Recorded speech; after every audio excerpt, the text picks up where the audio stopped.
जय माता दी, जय मां कामाख्या। देव राधा ट्रस्ट सत्यवाणी चैनल से आप ज्योतिष रहस्य कार्यक्रम सुन रहे हैं। अष्टम भाव को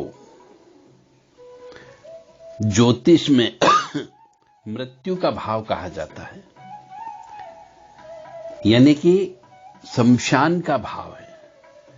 मृत्यु होने के बाद में मनुष्य या तो कब्रिस्तान जाता है या शमशान जाता है, इसलिए अष्टम भाव को शमशान का भाव कहा गया है।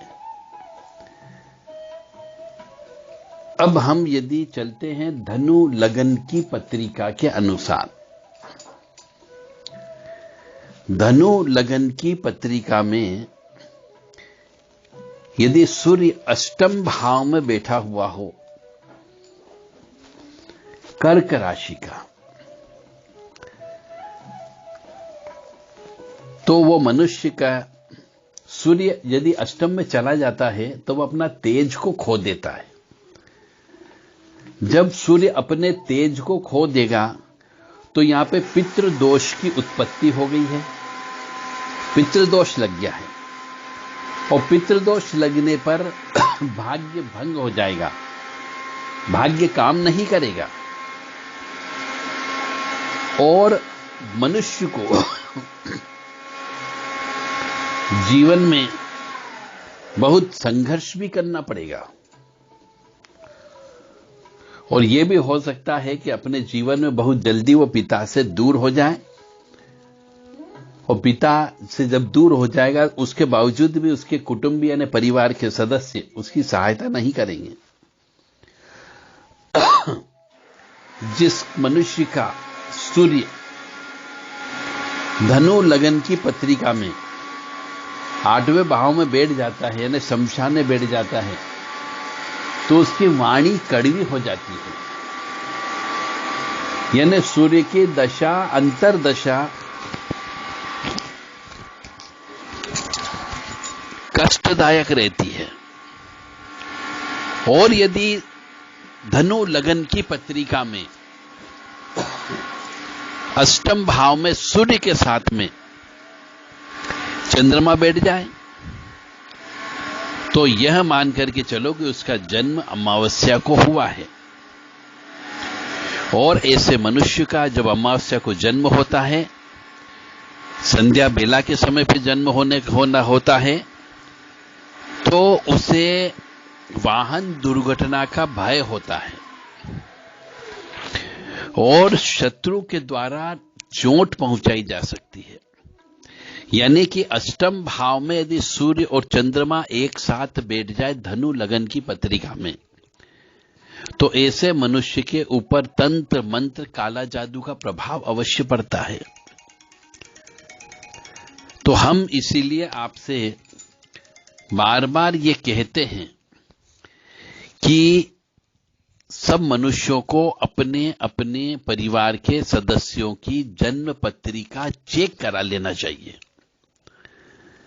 क्योंकि कौन मनुष्य किसके जन्म पत्रिका में अष्टम भाव में न जाने कौन कौन सी चीज बैठी हुई हो, तो उसके ऊपर तंत्र मंत्र काला जादू से उसकी जिंदगी बर्बाद हो सकती है।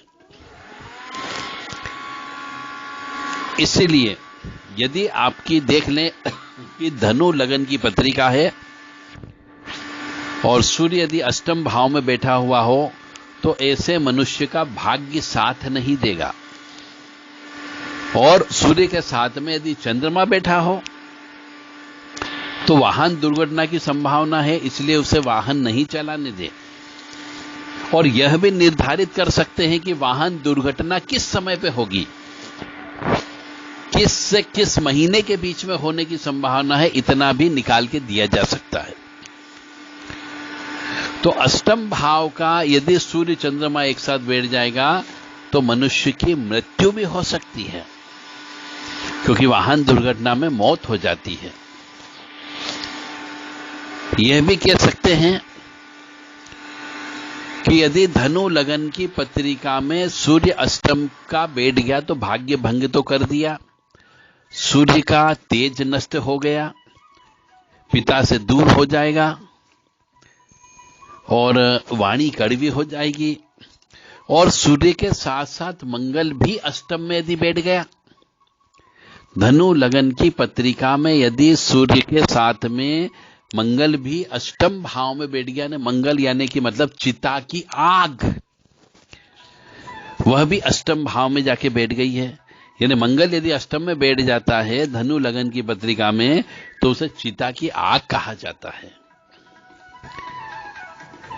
तो वैवाहिक समस्या उत्पन्न होती है। यदि सूर्य मंगल एक साथ बैठ जाता है तो वैवाहिक समस्या में परेशानी उत्पन्न होगी और राजकीय अधिकारियों के द्वारा परेशानी उस व्यक्ति को बार बार उत्पन्न होगी, क्योंकि मंगल यानी शमशान की अग्नि वह सूर्य के साथ अष्टम भाव में बैठ गई है, शमशान में जाकर के बैठ गई है। तो सरकार के अधिकारी कर्मचारी ये परेशान करेंगे और विवाह होने में भी तकलीफ उत्पन्न हो सकती है। यदि धनु लगन की पत्रिका में सूर्य अष्टम भाव में बैठा है, उसके साथ में यदि बुध बैठ गया हो तो भाग्य भंग योग तो करेगा ही करेगा, विवाह भंग भी करेगा और राज भंग योग भी होगा। यानी कि बुध जो है शमशान की राख को कहा जाता है। ये भी कह सकते हैं कि बुध जो है मृत शरीर पे पड़े हुए फूल होते हैं, उसे बुध कहा जाता है। तो सूर्य के साथ बुध यानी मृत शरीर पर पड़े हुए फूल तो केवल शव के ऊपर ही चढ़ाए जाते हैं, वो यदि सूर्य के साथ में बैठ जाएंगे तो फिर आप मान करके चलो सूर्य नाराज और ज्यादा हो जाएगा। तो वो विवाह भंग हो जाएगा, राज भंग हो जाएगा, भाग्य भंग हो जाएगा यहां पे, और जीवन में संघर्ष कराएगा। यानी बांस जिस पर शव को ले जाया जाता उसे भी बुध कहा जाता है। यानी भयंकर पितृदोष की उत्पत्ति हो जाती है। यदि धनु लगन की पत्रिका में सूर्य अष्टम भाव में बैठा है और साथ में यदि गुरु बैठ जाए तो लग्न भंग योग हो जाता है, सुख भंग योग हो जाता है। और ऐसा मनुष्य यदि रोजाना शमशान जाकर के प्रणाम करता हो, पूजा करता हो, तो उसे राजगुरु का पद प्राप्त हो सकता है, क्योंकि उसका गुरु शमशान में बैठ गया है, तो वहां जाकर के उसे प्रणाम तो करना ही करना पड़ेगा। यदि किसी मनुष्य का धनु लगन की पत्रिका में सूर्य अष्टम भाव में बैठा हो और उसके साथ में यदि शुक्र भी बैठा हो, सूर्य और शुक्र की युक्ति अष्टम भाव में हो रही हो, तो मान करके चलें उस मनुष्य के साथ कोई न कोई दुर्घटना अवश्य घटित होगी, पैरों में लगने की संभावना हो सकती है। और शुक्र अष्टम में बैठने का मतलब हो गया आपका भौतिक सुख खत्म कर देना। तो ऐसी दुर्घटना जिससे आपकी टांगे टूट सकती है, टांगे जा सकती है। और सूर्य के साथ शनि यदि अष्टम भाव में बैठ गया हो धनु लगन की पत्रिका में, तो मनुष्य को भाग्य भंग तो कर ही देगा, धनहीन योग भी कर देगा, पराक्रम भंग योग भी हो जाएगा, और धन कमाने के लिए, प्रतिष्ठा प्राप्त करने के लिए, भाग्य उदय करने के लिए बहुत कड़ी मेहनत करना होगी, बहुत दिक्कतें आएगी, बहुत विपरीत परिस्थितियों का सामना करना पड़ेगा और शत्रु बहुत उत्पन्न होंगे, पिता पुत्र में बिल्कुल भी नहीं पटेगी। इसका मतलब यह है कि सूर्य शनि यदि अष्टम भाव में बैठ जाते हैं तो सूर्य तो तेज तो खो ही देता है, और शनि जो है शमशान भूमि है और अष्टम भाव साक्षात शमशान कहलाता है। तो शमशान भूमि में यदि सूर्य जाकर के बैठ गया तो अपने तेज को खो देगा, क्योंकि वह शनि का स्थान है। शमशान में जो लकड़ियां जलती है, लकड़ियों को, शमशान की लकड़ियों को भी शनि कहा जाता है।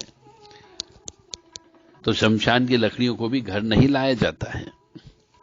तो इस तरीके से अष्टम भाव यानी शमशान के भाव में यदि सूर्य शनि बैठ जाए तो वह निश्चित तौर से नुकसान ही नुकसान प्रदान करेगा। यानी कि तंत्र मंत्र काला जादू का प्रभाव अवश्य होगा।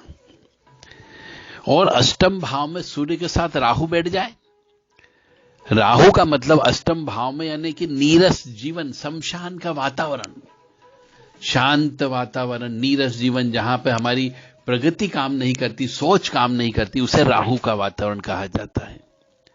भटकने वाली वहां की अतृप्त आत्माएं, प्रेत आत्माएं, यह सब राहु कहा जाता है। और ये सूर्य के साथ बैठ जाए तो ग्रहण योग लग जाता है, और ग्रहण योग के साथ साथ में शत्रुओं के द्वारा हानि पहुंचाई जा सकती है, क्योंकि पिता शमशान में जाकर के बैठ गया है। तो घर का रखवाला ही यदि शमशान में जाकर के बैठ गया है और राहु के साथ में बैठ गया, मतलब उसी वातावरण में रम गया है, तो निश्चित तौर से शत्रुओं के द्वारा हानि अवश्य पहुंचाई जाएगी। और सूर्य केतु यदि अष्टम भाव में बैठ गया हो धनु लगन की पत्रिका में कर्क राशि के, तो यह मान करके चले केतु का मतलब हो गया शमशान में पढ़े जाने वाले मंत्र, उन्हें केतु कहा जाता है।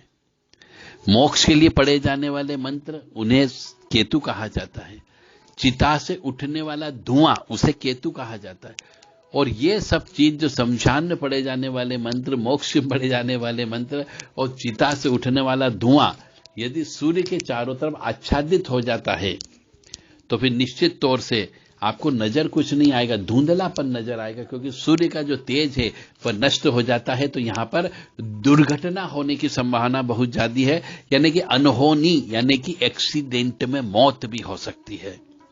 तो मेरा आप सभी, मेरी जो आवाज सुन रहे हैं, आप किसी की जान बचा सकते हो, किसी को तंत्र मंत्र से बचाया जा सकता है, किसी का एक्सीडेंट से बचाया जा सकता है, किसी को पागल होने से बचाया जा सकता है। यदि आपकी परिवार के किसी सदस्य की पत्रिका में, धनु लगन की पत्रिका में अष्टम भाव पे कौन सा ग्रह बैठा हुआ है, उससे निर्णय लिया जा सकता है कि वह ग्रह कहां पर उस मनुष्य को नुकसान पहुंचाएगा या परिवार वाले को नुकसान पहुंचाएगा। अब आपकी इच्छा है कि आप अपने परिवार को सुख, समृद्धि, शांति से देखना चाहते हो या कष्ट में देखना चाहते हो। हम कई जगह देख रहे हैं कि जवान जवान लड़कों की मृत्यु हो जाती है। व्यक्ति आजकल मान नहीं रहा है कि तंत्र विद्या भी होती है।